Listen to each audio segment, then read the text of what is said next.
আপনার সন্তানকে আরেকটু সুন্দর এবং ভদ্রভাবে কথা বলা শেখাবেন কিভাবে?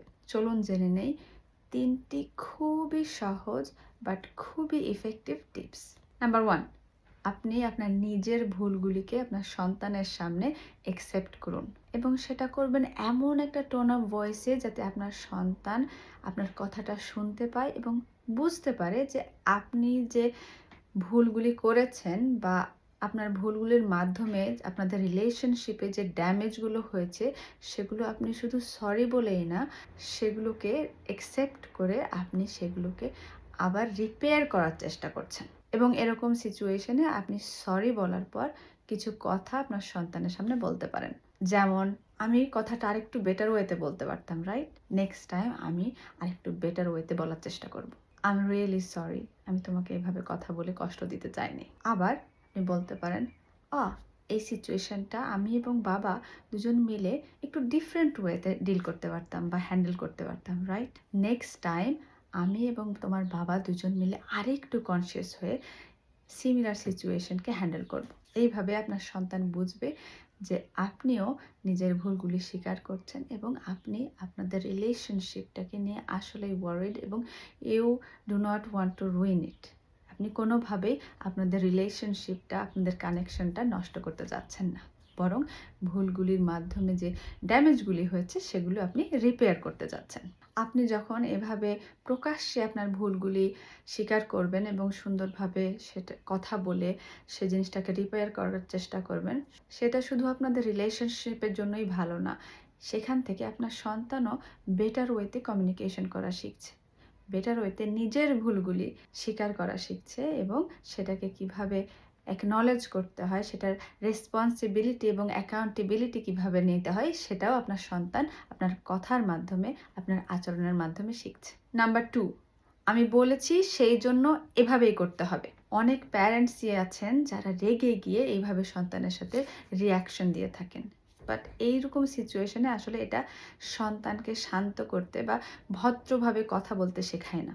আপনি যদি চান যে আপনার সন্তান প্রফেশনাল লাইফে গিয়েও বা ঘরের বাইরে গিয়েও ও যে কোনো কথার অমিল, ডিসএগ্রিমেন্ট বা কনফ্লিক্ট, ঝগড়া, এইসব সিচুয়েশনকে সুন্দরভাবে হ্যান্ডেল করে বাসায় আসবে, সেই জন্য কিন্তু এখন থেকেই ঘরের মধ্যেই ওকে এসব করতে অ্যালাউ করতে দিতে হবে, প্র্যাকটিস করার সুযোগ করে দিতে হবে, ওকে নিজের মতের অমিল প্রকাশ করার সুযোগ করে দিতে হবে।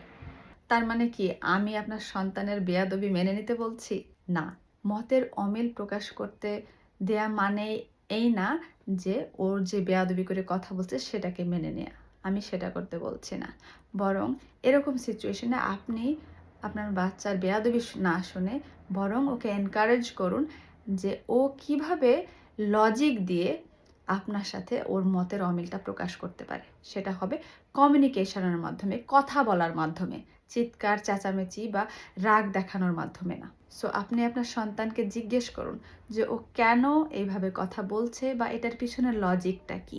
ও যেটা ফিল করছে বা ও যেটা চিন্তা করছে সেটা যেন যুক্তি দিয়ে আপনাকে বোঝাতে পারে, সেই পয়েন্টটা যেন যুক্তি দিয়ে বোঝাতে পারে কথা বলার মাধ্যমে। সেইটাতে আপনাকে এনকারেজ করতে হবে। এরকম সিচুয়েশনে আপনি হয়তো ইনস্ট্যান্ট রেজাল্ট পাবেন না, ইনস্ট্যান্ট পরিবর্তন দেখবেন না আপনার সন্তানের মধ্যে, বাট আপনি নিজে শান্ত থেকে যখন আপনি ওর লজিকটা বোঝার চেষ্টা করছেন বা ওকে সুযোগ করে দিচ্ছেন ওর লজিক যাতে ও আপনার সামনে বোঝাতে পারে, সেইটা হচ্ছে একটা প্রসেস যেটা সে এখন আস্তে আস্তে প্র্যাকটিস করে ভবিষ্যতে গিয়ে অ্যাপ্লাই করবে। So be patient. So basically আপনি পুরো প্রসেসটা রোল মডেলিংয়ের মাধ্যমে এখন থেকে ওকে শিখিয়ে দিচ্ছেন। নাম্বার 3, আপনার বাচ্চা যখন অনেক উত্তেজিত হয়ে পড়বে এবং খারাপভাবে কথা বলবে, সেই সময় আপনিও রেগে গিয়ে তোমার সমস্যা কোথায় এই ধরনের কথা বলবেন না, কারণ আপনার এই কথা ওকে ট্রিগার হতে আরও সাহায্য করে এবং ওর ভিতর যে ফিলিংসগুলি ও ফিল করছে সেই মুহূর্তে সেগুলো বুঝে সেগুলোকে অ্যাপ্রোপ্রিয়েটলি রেগুলেট করতে ওকে শেখায় না। তাহলে ইনস্টেড কি করবেন? এরকম সিচুয়েশনে আপনি আপনার সন্তানকে বলুন, ওকে ওয়েট, আমি কিন্তু এখন ডিসরেসপেক্টফুল ওয়েতে কথা শুনতে পাচ্ছি, যেটা কোনোভাবেই অ্যাকসেপ্টেড না বা অ্যালাউড না।